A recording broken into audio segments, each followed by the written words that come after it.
Hello everyone, my name is Mark Kranz, and I'm here today to talk about the Marji Gesick 100, only the 100. Um, we're talking about this guy, the 100. So I've already made video 1, which covers the Harlow Lake section all the way back up to the start point. In today's video, we are going to be talking about the second part of the race, the next 8.9 miles, and this part will contain everything from the start line when you pass it the second time all the way to Forestville Road, which this means we're including the Pine Knob section. So I'll stop the video there, go over that a little bit more briefly. We all really want to blame these two guys right here. Blame Todd, blame Danny. You'll definitely be seeing some of these signs, particularly this one, because we're still in we'll be in North Trails technically. You'll be seeing this one at the top of Pine Knob. You can definitely blame them for Pine Knob. As we're doing this video, I just want to remind you all that you'll be looking for signs like this. In particularly, you'll be looking for the red one, not the blue one. The blue one's from the 200, so that was last year, 2019. If we can do the race this year, you'll be looking for the red one. So just keep your eye open. I mean, of course, you always want to be running that GPS going, or else you'll get lost. So make sure to look for signs. Sometimes they fall down, sometimes they get taken down, but you'll be wanting to look for one of these bad boys. They are reflective too. You can't see them in the dark. I know this from experience. So moving ahead, some of y'all are here because you just want to finish the race. Some of y'all are here because you want one of these bad boys. Well, maybe not that one in particular. You want one of these. 100-mile buckle. This one in particular is from 2016. I have finished the race every single year. If you want some background on me, I've buckled multiple times. Last year I did the 200, buckled in that as well. Yeah, I have some major, yeah, that was bad. That was bad. I'm just going to forget that. It was bad. It was bad. 26 hours straight on the bike. Ugh. Anyways, let's get into this section 2 of the Marji. So, I had to look back at 2017 because that was the last time I did this section the way it was in a 100-mile race setting. So that slide will be popping up right here. And as you can see now, you kind of go from Forestville Trailhead down North Trails, and then you cross the bridge, you'll get close to Wright Street, and then you'll make the climb back up like Peter Sandbox, stuff like that, down to the river, again, the river crossing on Forestville, and here you'll cross the road, and then you'll go up Lowe's Trail. I cut the video off before going to Lowe's Trail, and as you'll see in this video, it is May. However, we do have snow on the ground, so just bear in mind there's that. My tires are a little worn out, so I was having trouble in a lot of spots with the rocks and roots. Highly suggest new pair of tires for this race. You will not regret it. As you can see from the actual route that I have posted here, there's about 796 feet of climbing in this section. As I said, it was 8.9 miles. In 2017, I averaged 9.2 miles per hour through this section, and I was in the lead group this whole time. That was, as some of you remember who are veterans, that was the hot year, the very hot year. But I won't continue blabbing my mouth, and let's get into it.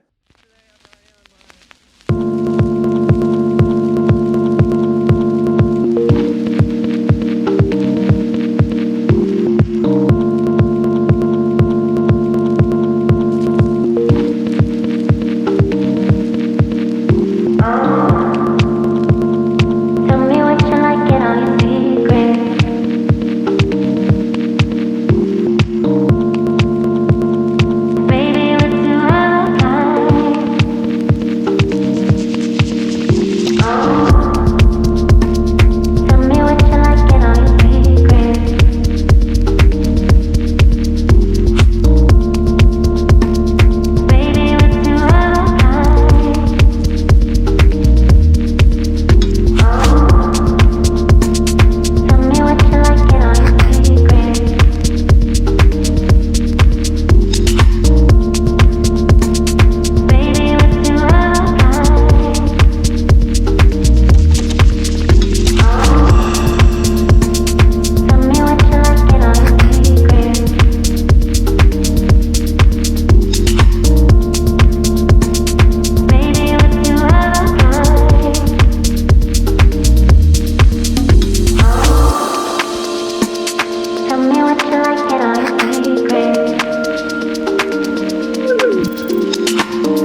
just wanted to stop the video there because we just finally got to the top of Pine Knob, the bluff. Pine Knob starts at the base of the bluff, which is the climb, which you've seen some of that. It's a little technical, but it's not too bad. It's mainly just tight and twisty, some off camber, stuff like that. There are rocks. This is when you first start really getting into the rocky stuff. And this is really the only technical trail in North Trails. Past this section, it'll be sandy, fast, and smooth. A lot of you guys from Traverse City, stuff like that, you'll love that section. But besides that, let's get into Pine Knob. Pine Knob is the descent portion, which is the part that you want to be prepared for. This is going to be, if you can come up and you can pre-ride, highly suggest pre-riding Pine Knob. It is one of the major technical portions of the race. It is roughly 0.62 miles, the descent is. There is 198 feet of climbing, as you can see from this. So from there you can see there are a couple climbs in there. They're steep, they're punchy. The likelihood that you'll be able to clear them in the race running a high heart rate is low. I know racing it a couple times, I couldn't make it up all the climbs. I just ran up them. It's almost suggested just to come into them and run them and be prepared to like cyclocross it. You're looking at like a -6% grade over the whole course of this trail. So again, I won't keep on blabbing. Let's get into Pine Knob.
you're definitely going to want to start blaming this guy, especially after Pine Knob. But don't worry, the hardest portion of the race, according to me at least, is coming up. The next section is going to be the South Trail section. So I'll do from part of Lowe's is the climb, so I won't show too much video. It's a climb. It's kind of bleh. And then you come down to bike path, and then we'll be shooting through South Trails, and then we'll be hitting the first aid station of the race. But that comes in the next section.